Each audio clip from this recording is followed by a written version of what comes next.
All right, I'm kind of excited about this one. This is going to be a really productive fly, a really fun tie.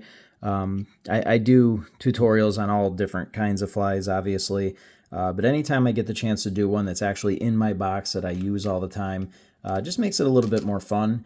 This is going to be the Lafontaine Caddis Emerger, so that's kind of what we're going to end up with at the end here. It's a really popular fly, really well known, widely fished, very productive. If you have not read Gary Lafontaine's book called Caddis Flies, I suggest you do. It's a really, really good read, all about the life cycle and different patterns and all kinds of different things. It's a really, really well-written book. So I suggest going out and getting that. And let's get plugging along here. So in the vise is a firehole 718, and I'm going to do this one in a size 14. Thread, nothing fancy. I'm going to use a little UTC 70 in wood duck. And I'm going to start my thread at a particular spot. I'm just going to kind of move down the hook shank here. And I'm going to measure out how long I want the front part of the fly. And I'm going to start my thread at that point. So what that's going to do is, with this part of the fly already measured out, I don't have to worry as I build up materials about, where I'm going to start or stop the head. It's a great way to measure out, the final few steps. Okay, next order of business, we are going to use this Antron sparkle dub. And kind of looks like this. It's got some really long fibers.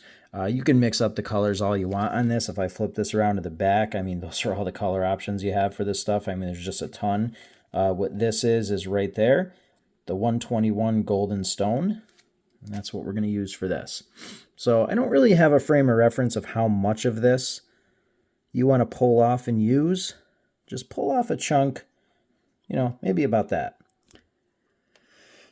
I don't really have a, pull out a pencil or anything like that. I don't know, pull a chunk out. And if you tie the fly and you want it to be a little bit more sparse and you want your dubbing to show through a little bit more, well, then use a little bit less of this material.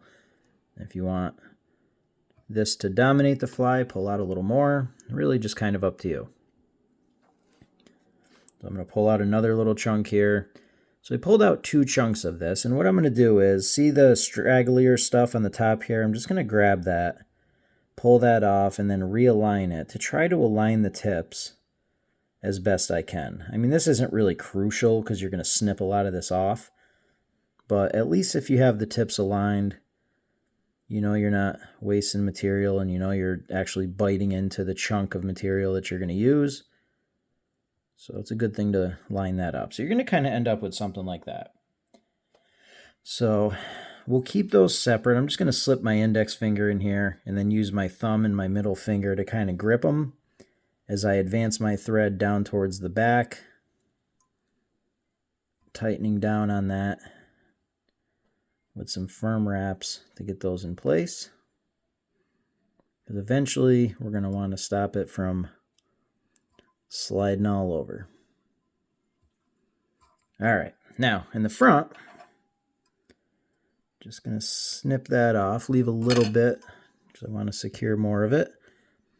And we'll go down, bring our thread all the way to where we started, and there you go. There is the base of what we're going to use. Got everything down, secured, all good to go. Next step, really kind of up to you. I'm going to use this dry fly dub in tan. I do tie mine a little bit more sparse so that you can see a little bit of the dubbing through this through that antron yarn. But this is a step that's really totally up to you. I'm using the tan dubbing. You can use pretty much anything you want, a brown. Actually, let me back up a minute. You can use any color you want really with the antron too. The only thing that I would do is, because you're tying caddis patterns, I would, as you mix up your colors, try to stay somewhere in the universe of a tan, a light brown, or an olive, or a green, something along those lines. Those are some of your primary caddis colors. You could go the other route and do this as an October caddis too, but I'm not going to lie to you, I use this pattern a lot, but I've never used it for the October caddis. That would be the one caddis really outside the realm of the normal caddis colors, but I mean, just because I haven't done it, I don't see any reason why that wouldn't work. I do love fishing October caddis. We get a nice hatch of those on one of our local rivers here, but I've never really used this. I fish the pupa more than anything. All right, so I'm going to hold on to those just to keep them out of the way, and I'm going to come in here with my thread and start dubbing the body. You don't really have to worry about being super neat with this step, because what's going to happen is you're just going to pull the yarn over the top and cover it all up anyway, so you know, this doesn't have to be the most critical step here. I want to go a little bit further with that body. So I'm just going to come in here with a little bit more dubbing. I know I measured that out in the beginning, but I think I just left a little bit too much in the front. So I want to just advance my body a little bit. And that's an easy fix. Just add a little bit more dubbing. And that looks good right there. Okay, so for this step, remember we have this material split. So I'm going to grab the chunk closest to me. I'm going to bring that to the front of the fly. I'm going to bring the other chunk, bring that to the front of the fly. And what we want to do is I just want to take these fibers as I hold them on opposite sides of the hook shank loosely. And I'm just going to kind of stroke some of these upwards, stroke some of them down, just kind of spread them out a little bit. I want to make sure that this is giving the fly some good coverage, going all the way around the hook shank. And that looks pretty good right there. So all I'm going to do is I'm just going to hold this. And I'm just going to do 2 really loose wraps just to gather all the material. And then tighten it up with 1 wrap. Now, that wrap that I just did, even though I said I'm tightening it up, it was not really a tight wrap. You actually want to keep this a little bit loose. And the reason why is because we're going to come in here with this straight point bodkin. And I just want to fluff this material out a little bit. So I'm going to go right up the side of the fly and just pull that material back a little bit. Then I'm going to go to the top of the fly. Do the same thing there. Go to the other side. Pull that out a little bit. Fluff that out. Give it the coverage. And that's looking pretty good there. So what we'll do now that that's kind of set up the way we want, now I'm really going to pull that thread tight and do a couple of really tight wraps and just make sure that that's all secured before I come in here with my scissors and get that snipped off. Now this fly is being tied a little bit more on the sparser side, but as I said, you know, you can add more, you know, have a fuller casing, whatever you want to call that. I did forget one step, but it's really not the end of the world. I'm going to come in here with my, now it would be easier to do this before I tightened all this up, but I'm going to come in here with my bodkin point, and I'm just going to separate a couple of fibers on the top, and I'm going to slip some fine point scissors in there and get those snipped off. Now, it's a lot easier to pull these fibers out before you tighten that up, but if you do make a mistake like I just did, it's really not a big deal to double back and just snip them off. This pattern does call for that little emerger tail there. I've always tied it on. Does it make it more effective? I don't know. I mean, something makes this fly very effective, so I don't know if it's that or what, but that's what the pattern calls for, so that's what we do. All right, next order of business, I'm just going to take this patch of natural elk hair, and just like an elk hair caddis, I'm going to slip my scissors in here and snip myself off a chunk of this.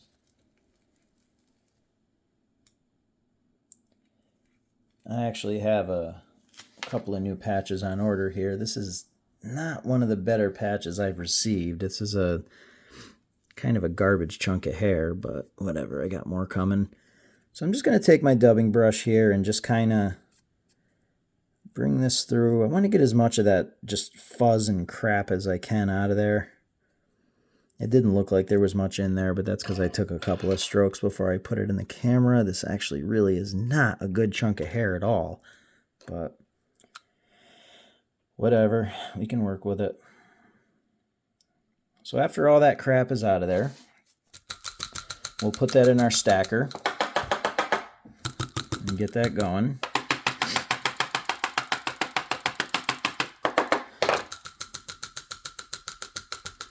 All right. I did that on different surfaces to prove to you that I was stacking it. All right. So once we get all those aligned, yeah, kind of go and take a look right in here. I don't know if you can see it or not. I've got a butt end right there that I want to try to separate and get that out.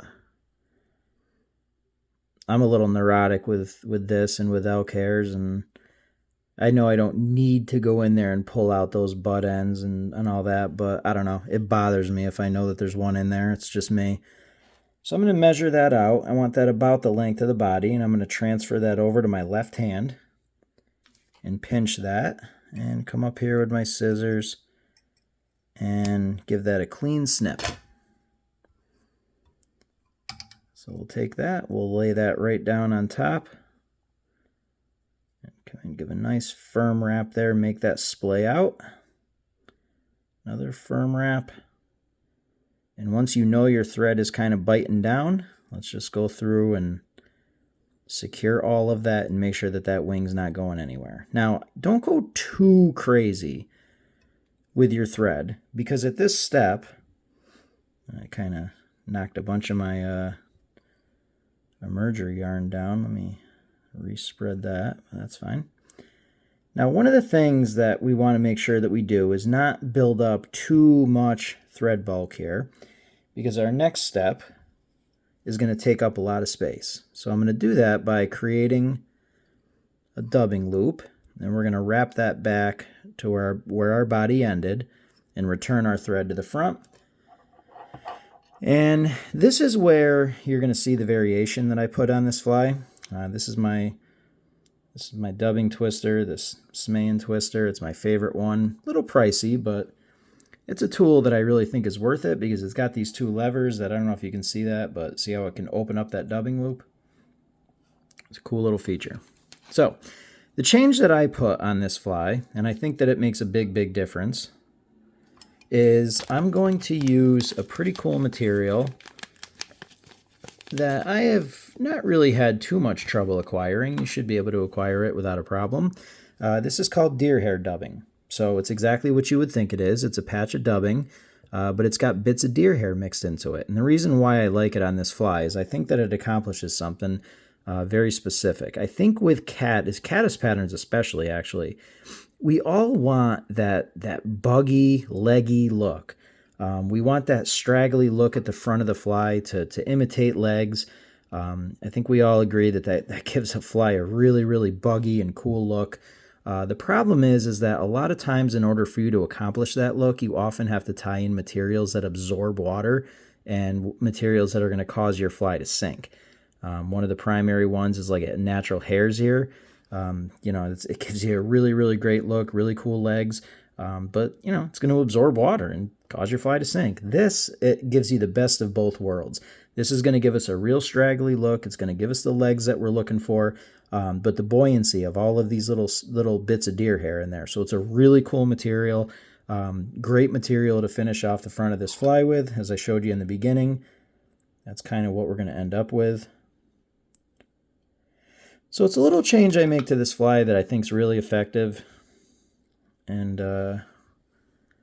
let's give this dubbing twister a spin. It'll lock all that in.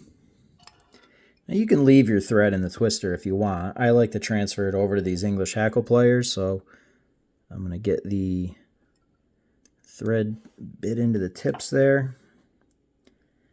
And I'm going to hold that hair back as I give a nice wrap right at the base of the wing there. Nice and firm there. And then I'm just going to stroke everything back and go in and fill in the rest of the head. Now, if you don't want to use the deer hair dubbing, the traditional way of tying this fly is exactly what I'm doing now, just use regular dubbing. So Just take whatever dubbing you want, something floatable, some sort of dry fly dubbing in a brown or a tan, and just fill in the head with that. And that's the traditional way to tie this. I do think that this brings a little bit of a different element to it, but if you don't have any of this material on hand, or if you just don't want to spin it this way, not a big deal. Just use regular dubbing. All right, so I'm going to come in here with some fine point scissors. And let's get that out of the way. Going to stroke everything back again, get a nice definitive head here. I want to make sure that I keep the hook eye clear as I come in here and finish this off. So we'll get our whip finisher in here before we do a little bit of cleanup work.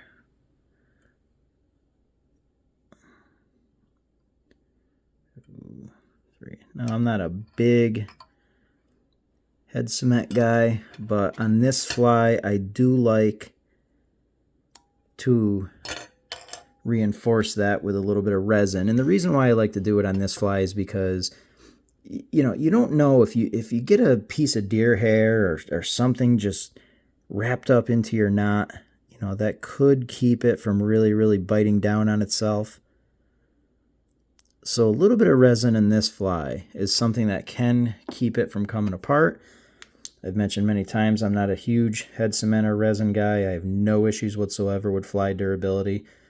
I just think it's a bit unnecessary in a lot of cases, but there's a lot going on at the head of this fly, and if you get anything mixed up into your knot, it might not bite down the way you want, so a little bit of that resin will keep it reinforced.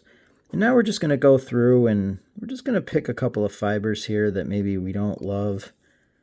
I don't want to get them all out of there. There's a couple of bigger ones up here that I really wouldn't mind getting rid of.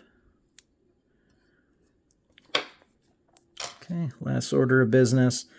Let's come in here with a dubbing brush and let's just get everything teased towards the back. Flatten that head out a little bit, blend it in a little. And that's pretty much it. I do like on my caddis, I like to mash these wings down just to spread them out. Gives it a little bit of a different profile from underneath. That's kind of what you're looking for. And that's pretty much it. That is a very popular fly, very well known. That is the Lafontaine Caddis Emerger. Very popular fly, big fish catcher. I use it all the time. It's one of my favorite flies. But there's a little bit of a spin on it. I got a little fiber here that I don't love. I'm going to flip this around and just kind of get rid of this guy right here. Get out of there. And something right there mixed into my antron. Little unnecessary, but just wanted to get that out of there. But like I was saying, very productive fly. Very well known. I would check out some of his other stuff. The book is really good. The fly patterns are really good. This fly is not particularly difficult to tie. It's actually pretty easy. So get yourself some antron yarn, spin a few of these up, mix up the colors, do whatever to match whatever goes on in your local rivers. But it's a great fly. So any questions, anything, as always, just leave them right in the comments, and I'll respond to everything as quickly as I can.